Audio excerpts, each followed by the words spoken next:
자, 비상계엄과 탄핵으로 인수위 없이 시작하게 되는 이재명 정부. 어제 이재명 대통령이요, 용산 사무실이 무덤 같다라는 발언을 했습니다. 그러면서 인수인계 부실 문제를 비판하기도 했는데요. 자, 오늘 민주당 박찬대 원내대표도 새 정부 출범을 명백하게 방해한 행위라면서 반드시 책임을 묻겠다고 밝히기도 했습니다. 지난 정부는 업무를 인수인계할 직원도 두지 않고 선거 파견은 일반 공무원은 소속 부처로 돌아갔고 근무하던 별정직 공무원은 나 몰라라 한 채 사표를 내고 사라졌습니다. 인수위 없이 즉각 가동되어야 할 새 정부의 출범을 명백하게 방해한 행위입니다.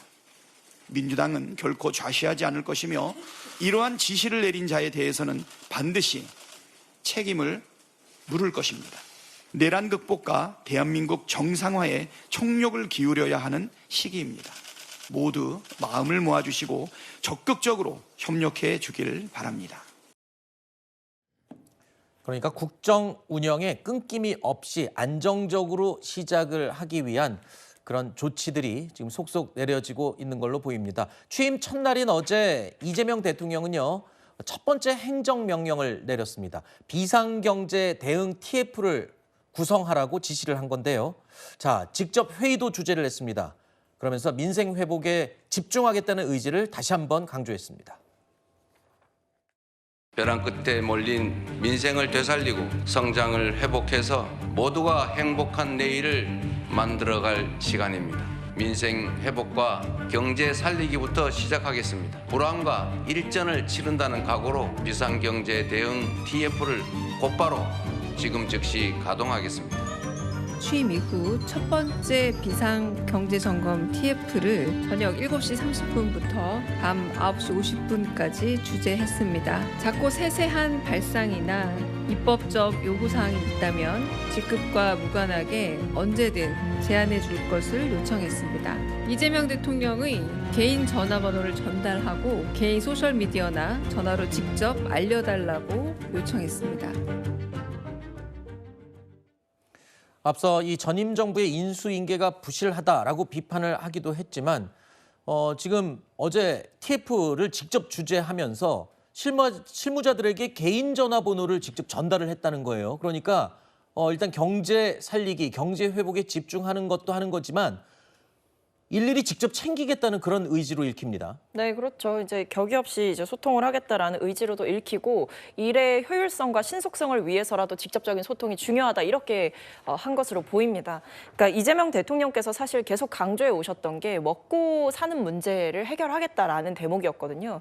그러니까 대통령의 첫 일정에서 저렇게 비상경제 점검 TF를 이제 주재를 해가지고 직접 이 경제 현안과 민생 현안 그리고 추경에 대한 여력과 상황들 이런 것들을 확인해보고 직접적으로 이 경제 운용 기조, 이 정부의 경제 기조와 관련해서 허심탄회하게 의견을 나누는 자리지 않았을까라는 생각이 들고 앵커께서 짚어주신 대로 이 이재명 대통령의 말씀에 보면 발상, 작고 세세한 발상 혹은 입법적인 요구사항이 있다면 언제든지 연락달라라고 이야기를 하신 만큼 경제 회복에 속도를 내겠다라는 대통령의 의지가 읽히는 대목입니다. 네.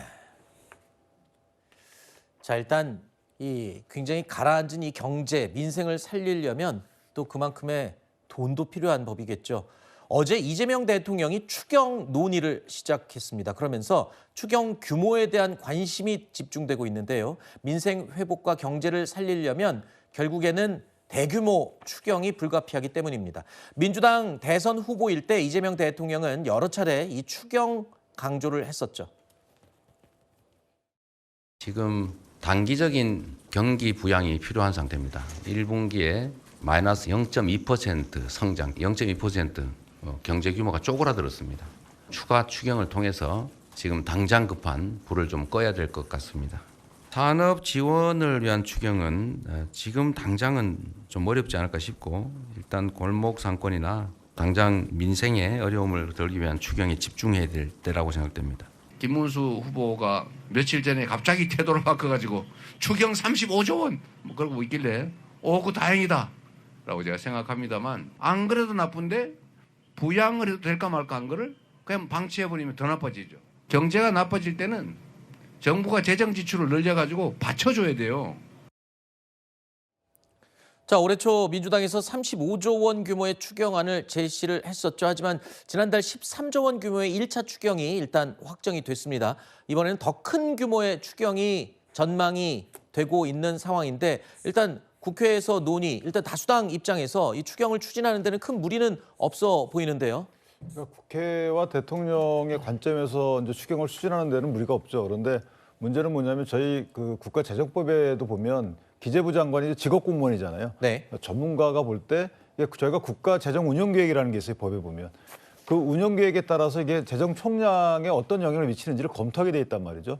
뭐 재정 수준 아니면 국가 채무 규모 정도에 비춰볼 때 그러면 이제 그것 관련돼서 이 정도 규모는 위험합니다. 이 정도 규모는 적정합니다라는 의사 전달이 있어야 되는 것인데 거기에 대한 대통령의 반응이 이제 문제죠. 네. 예컨대 저런 비상 경제점검 TF에서 그런 말을 하기가 어렵죠. 네. 원래는 실무자가 사실은 국가 재정 운영 계획에 따르면 이렇습니다라고 올려서 결재를 거쳐서 대통령께 보고가 되는 건데 실제 만약에 다 모아놓고 하게 되면 그런 말을 하기 어려운 부분이 있어요. 그래서 저 부분은 효율적인 측면도 있지만 원래 그런 시스템이 작동하는 데 있어서 할 말을 덮는 역할도 할 수 있기 때문에 네. 저건 대통령께서 운영할 때 그런 점이 있다는 부분을 염두에 두고 회의를 진행하셔야 될 것 같고요. 네.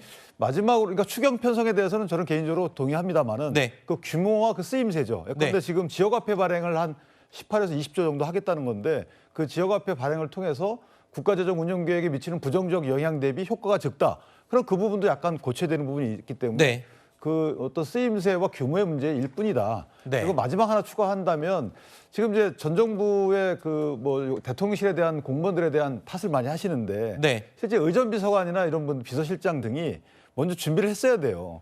그런 부분 다 준비해야 되는 거고 네. 아까도 보면 회의 진행 과정에서는 원래 의전비서관이 와서 다 점검하고 네. 이렇게 합시다라고 하는데 그런 거 없이 대통령 혼자 덜컥 앉아가지고 회의 진행 누가 해요? 그건 사실 의전비서관이 미리 다 챙겨야 되는 부분이라서 네. 아직까지 약간 어색한 부분이 있는데 이게 뭐 전 정부의 공무원들이 협조 안 하는 이런 부분이 아니고 네. 현 정부의 공무원들이 그 준비가 덜 된 거예요. 네. 어쨌든 추경에 대한 우려 그리고 또 공무원의 입장에서 바라보는 추경의 판단도 있겠지만 또 경제 대통령을 표방해 왔던 이재명 대통령이기 때문에 또 추진력에 있어서 지금 현재 경제 난국을 헤쳐나가는 데 있어서는 또 장점으로 작용할 수 있다는 여러 가지 복합적인 상황이 된 것 같습니다.